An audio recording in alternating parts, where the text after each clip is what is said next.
Welcome back. One final point before we go tonight. Pope Francis finally broke his silence on the sex abuse scandal and cover-up in the Catholic Church. And I'm almost speechless at what he said. Let me read it to you. The Pope said, and this was during Mass this morning, he said, "In these times, it seems like the great accuser has been unchained and is attacking bishops. True, we are all sinners, we bishops. He tries to uncover the sins so they are visible in order to scandalize the people. The great accuser, as he himself says to God in the first chapter of the book of Job, roams the earth looking for someone to accuse.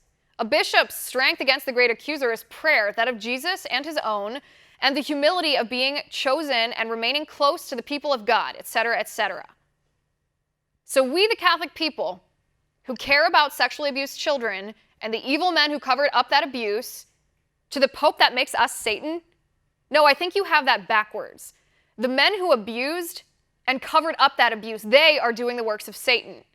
And Satan can't hide forever. The gospel this morning was from Luke, where Jesus prays all night before choosing his 12 apostles. The Pope reminded us that Jesus' apostles were the first bishops. Well, let me remind the Pope of another verse in the book of Luke. Luke chapter 8, verse 17.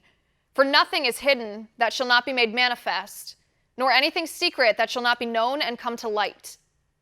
Catholic scholar Edward Fezar says, the best way to determine the truth of Archbishop Vigano's claims would be for the Pope to order the release of the documents, the allegations, to respond to Vigano's charges directly and urge the others to do the same. The ball is in the Pope's court. Fezar's correct. Here's what we know about this scandal. Archbishop Vigano has nothing to gain by making these allegations. In fact, Vigano has much to lose.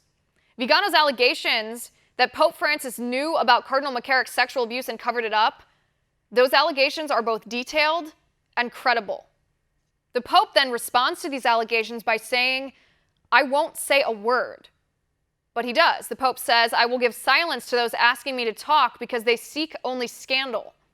In other words, the Pope is telling us to shut up. These are the allegations. The Pope is accused of removing sanctions from McCarrick that allowed McCarrick access to those he abused. In response to the outcry about this from the Catholic laity, cardinals and bishops responded to us by saying the Pope has better things to think about, a bigger agenda like climate change. Are you kidding me?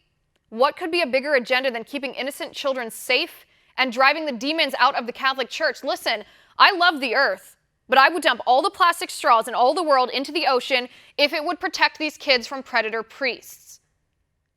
The liberal media then goes to bat for Francis, shielding the Pope from any accountability, because the liberal media likewise cares more about climate change and gay marriage, their liberal political agenda, than they do about keeping kids safe.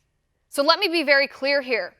There is no bigger agenda. There is nothing more important, morally or spiritually, than protecting the dignity of human life made in God's image. Do not let the Pope's comments deter you. The devil is in the Vatican, just like the former Vatican exorcist told us. The devil tries to obscure the truth. The devil attacks that which threatens him. We, the Catholic laity, cannot let the devil win. So keep speaking out. Keep demanding transparency. It's actually working. You can see that just by the fact that the Pope has said twice now that he won't talk about this, but twice he's been forced to comment anyway. Keep up the pressure. We will get to the truth. You are not the great accuser. You are seeking the truth, and the truth will set you free. And that's my final point. You can reach me on Twitter at Liz_Wheeler. If you liked the show, please send me an email at oann.com/contact. In the meantime, catch us here tomorrow at 9 p.m. Eastern, and until then, have a good night.